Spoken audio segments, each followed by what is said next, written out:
Hello my dear student, welcome to excellent study centre educational channel. Student, आज हम लोग ऐसे पर्सन या फिर पर्सनालिटी से आपको मैं रूबरू करवाने जा रहा हूं जिसका जन्म तो 1889 में हुआ, लेकिन उसकी दहशत और उसकी तानाशाही की जो मिसालें हैं स्टूडेंट आज भी लोग देते हैं।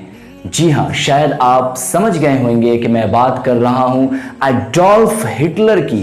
Class 9th history chapter third से मैंने पार्ट 1 आपको आज पढ़ाना है, को हम लोग आज पढ़ने वाले हैं। यह चैप्टर हम लोग बेसिकली 3 पार्ट्स में पढ़ने वाले हैं। पहला पार्ट हो जाएगा Hitler and their power and second part of the control over people by Nazi state and third part futures of Nazism या फिर नाजी थिंकिंग। तो बेसिकली हमारे पास ये 3 टॉपिक्स है जो कि हम यहाँ मुख्य रूप से पढ़ने वाले हैं, जो कि आपके एग्जाम में ज्यादातर जो क्वेश्चंस आते हैं स्टूडेंट वो इसी टॉपिक से क्वेश्चन आते हैं।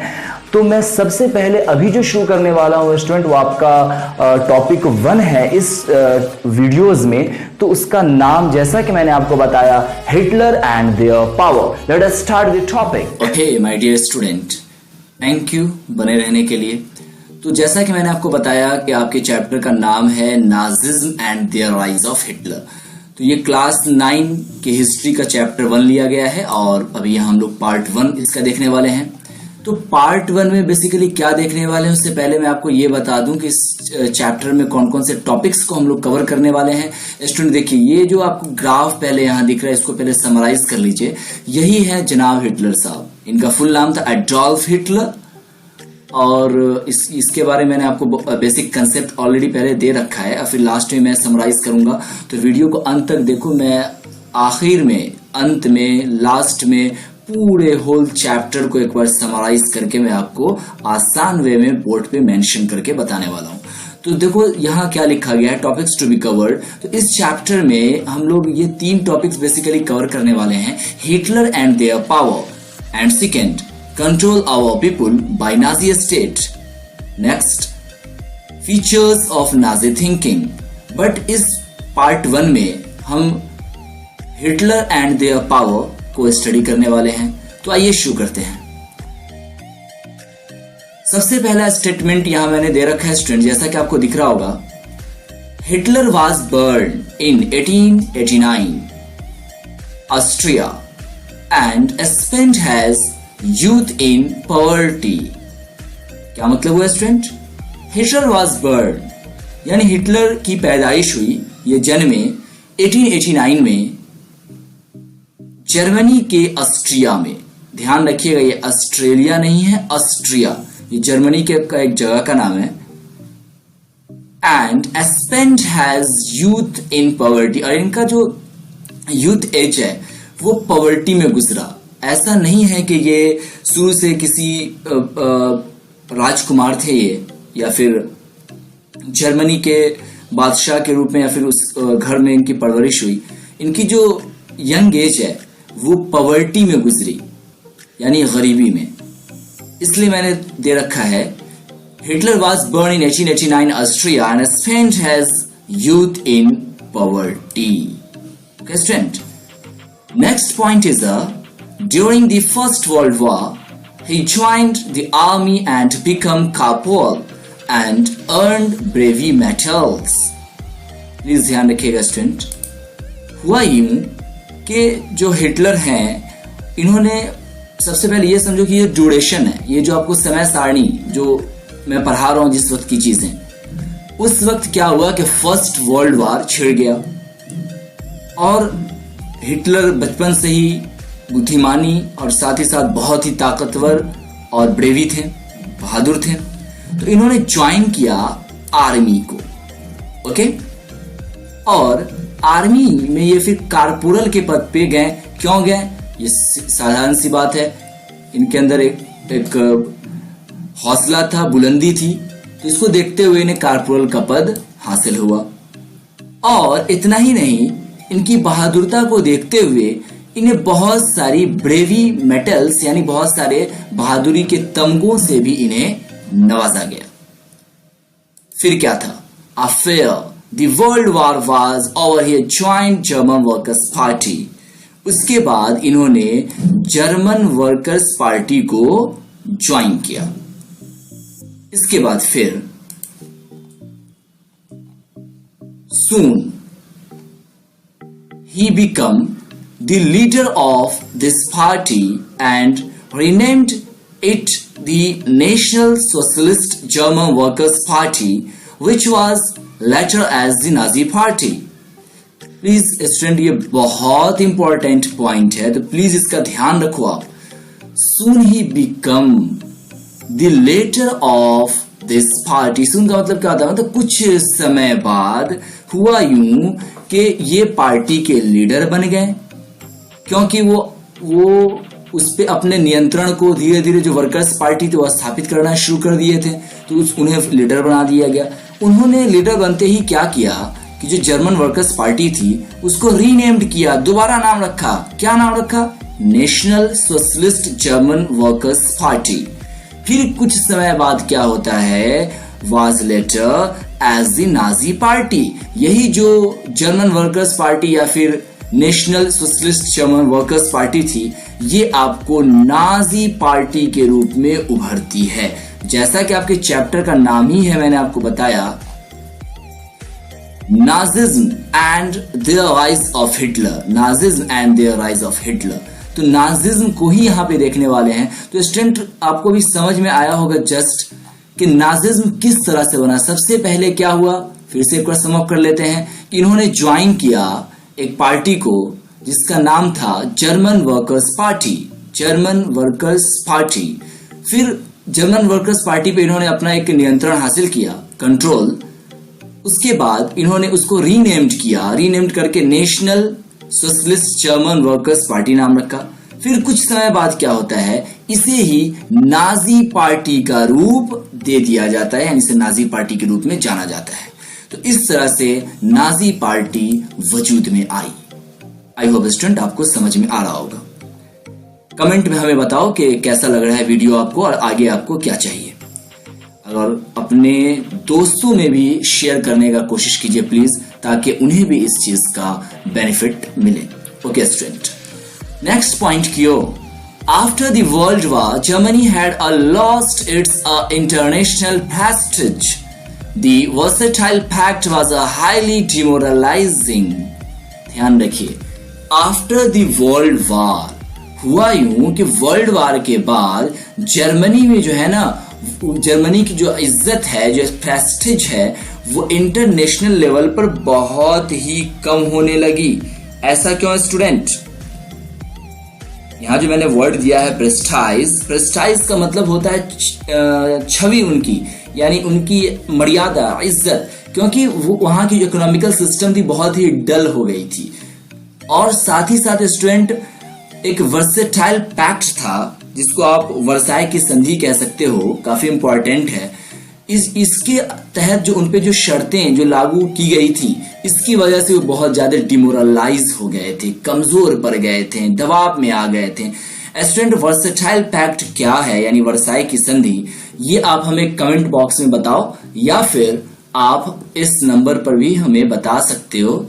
ये हमारा व्हाट्सएप नंबर है, तो आप यहाँ वॉइस रिकॉर्डिंग भी सेंड कर सकते हो, और मैं फिर नेक्स्ट वीडियोस में इसके बारे में जिक्र करूंगा। मैं बताऊंगा कि वर्सेटाइल पैक्ट के बारे में फलाने स्टूडेंट ने क्या कहा है, वो कहां तक सही है, और अगर सही आप होगे तो जरूर जरूर आपके हौसला बुलंदी के लिए मैं नेक्स्ट वीडियो लाऊंगा स्टूडेंट, प्रॉमिस आपसे। तो दी वर्सेटाइल पैक्ट हाईली डिमोरलाइजिंग। फिर से एक बार समराइज कर लो स्टूडेंट्स, आपने क्या पढ़ा कि नाजी पार्टी इस तरह से वजूद में आई। उसके बाद क्या होता है कि फिर ये जर्मनी जो है वो इंटरनेशनल लेवल पर ये प्रेस्टाइज होती है, और फिर इस वर्सेटाइल पैक्ट भी हाईली डिमोरलाइजिंग इसे कर देता है। यानी after the world war Germany had lost its international prestige, the versatile pact was highly demoralizing. Okay student, next point क्यों, Germany was facing economic crisis. Hitler took this as an opportunity and talked of national pride, employment, prosperity, security, etc. So he become very popular. होता यह है student कि Hitler को एक बहुत ही अच्छी opportunity यानी कि एक मौका मिल जाता है कि क्यों ना हम अपनी बहादुरी के बहाने, बहादुरी के अकॉर्डिंग हम लोगों को बताएं कि देखो जर्मनी तो अभी तो ऑलरेडी संकट में चल रहा है, अगर आप हमें वोट करते हो, हमें जिताते हो, तो मैं जो बुरी स्थिति है जर्मनी की, मैं इससे बाहर इसको लाऊंगा। जैसे आज भी होता है ना हमारे हिंदुस्तान में, अपने यहाँ के जो मैनिफेस्टो होता है हर पार्टी का, आप देख सकते हो उसमें बहुत सारे वादे किए जाते हैं कि अगर मैं जीत जाऊंगा तो मैं ये करूंगा वो करूंगा। इसी तरह से इन्होंने भी टॉक्ड किया कि मैं नेशनल प्राइड एम्प्लॉयमेंट, मैं रोजगार दूंगा युवाओं को, मैं आपको इज्जत दूंगा, प्रेस्टीज सिक्योरिटी, मैं आपको रक्षा दूंगा। ही बिकम वेरी पॉपुलर, जिसकी वजह से ये काफी पॉपुलर होते चला गया और लोगों ने इस पर विश्वास भी किया। Next point, in German parliamentary election in 1932, the Nazi party emerged as the largest. wow, हुआ यूं कि जो जर्मन में एक संसदीय चुनाव होता है यानी कि पार्लियामेंट्री इलेक्शन, कब? 1932 में, इसको आप याद रखिएगा, जिसमें नाजी पार्टी इमर्ज्ड यानी कि जीतती है, उभरती है एज द लार्जेस्ट, सबसे बड़ी पार्टी के रूप में। Okay student, The president met Hitler the chancellor. अब क्या होता है कि प्रेसिडेंट साहब जो उस वक्त के जो होते हैं जर्मन के, जिसके अंडर में कल तक काम करता होता है हिटलर, उससे जो प्रेसिडेंट बहुत ज्यादा खुश होते हैं हिटलर से, और खुशी के एवज इन्हें चांसलर बना दिया जाता है। ये चांसलर को कुछ ऐसा स्टूडेंट आप समझ सकते हो कि सेनापति के रूप में, यानी पूरा कमांडर बना देना पूरे सेना का। अब क्या था, जब वो सेना कमांडर बन ही गए तो बस एक पैदान नीचे थे, सिर्फ और सिर्फ प्रेसिडेंट से नीचे, उस वक्त का जो रूल था वहां का, उसके तहत फिर इन 1933 with the help of fire decree Hitler suspended all people fundamental rights. इसके तहत क्या है स्टूडेंट, इसका आप ध्यान रखें, यहां पे आपको एक बहुत ही ज्यादा इंपॉर्टेंट वर्ड दिया गया है। ये आप देखो स्टूडेंट, ये क्या है, आपको कहां गए हो, ये फायर डिक्री। ओके, इसका मतलब होता है अग्नि अध्यादेश। ये एक लॉ था जिसे पारित किया गया 1933 में, जिसके तहत ये हुआ कि जितने भी जो नागरिक अधिकार थे, जो मौलिक कर्तव्य थे, उसको सस्पेंड कर दिया गया एक अनिश्चित काल तक, यानी फिक्स भी नहीं किया कब तक ये रहेगा, अनिश्चित काल तक, जब तक हम चाहेंगे तब तक करेंगे। अब सोचो कि ह्यूमन राइट्स ही नहीं रहेगा स्टूडेंट्स, तो कितनी बड़ी प्रॉब्लम्स आ सकती है। यानी लोगों की जो मान मर्यादा है उसको कुचला जा सकता है, उनकी मर्जी के खिलाफ एक्शन लिया जा सकता है, और कुछ ऐसा ही हुआ। Next, in the same year enabling act was passed which established Hitler's dictatorship in Germany. उसी साल क्या होता है, in the same year enabling act, एक एक्ट बनता है, इनेबलिंग एक्ट। इनेबलिंग एक्ट का क्या मतलब है स्टूडेंट, जल्दी से जल्दी बताओ हमें, बस 2 मिनट के लिए, मैं 2 सेकंड के लिए, 2 से 5 सेकंड, 2 to 5 सेकंड के लिए मैं होल्ड करता हूं। आप सोचो कि इनेबलिंग एक्ट क्या है।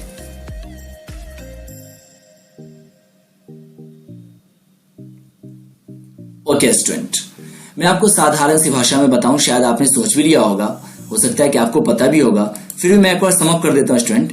In the same year enabling act, enabling act का मतलब होता है विशेषाधिकार अधिनियम, यानी ऐसा अधिनियम, ऐसा रूल रेगुलेशन जिसके तहत विशेष अधिकार प्राप्त हो जाते हैं, किसको? सेना को और उनके रक्षक राष्ट्रपति को। तो in the same year enabling act passed, उसी साल जो इनेबलिंग एक्ट भी पास हो जाता, which established Hitler's dictatorship in Germany, और हिटलर जो है वो डिक्टेटरशिप स्थापित कर लेता है, यानी कि तानाशाह बन जाता है जर्मनी के अंदर में। तो ये स्टूडेंट पूरी कहानी थी इस चीज की। कैसा लगा आप हमें कमेंट बॉक्स में जरूर बताओ। आगे के लिए आप क्या चाहते हो। मेरी तो प्लानिंग है कि मैं जल्दी से जल्द आपको इसका पार्ट 2 भी स्टूडेंट्स मैं आपको अवेलेबल करा दूं।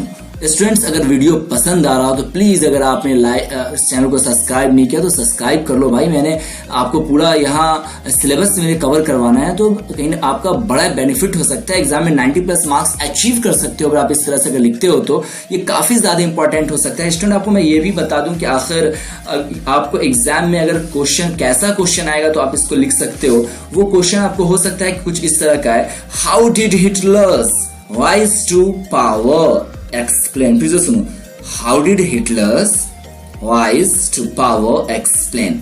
यानी हिटलर के पावर को और हिटलर को एक्सप्लेन करने के लिए जब आपको क्वेश्चन में पूछे तो आप कुछ इस तरह से इसे, जो मैंने आपको बताया, ये सारी थ्योरीज आप वहां लिख सकते हो। एग्जाम में आपको ये 5 नंबर में स्टूडेंट्स आता है। फुल कोर्स अचीव करने के लिए प्लीज और प्लीज आप इस नंबर पे कांटेक्ट कर सकते हो और एक्सीलेंट स्टडी सेंटर को ज्वाइन कर सकते हो, Sitamarhi, Bihar. Thank you student.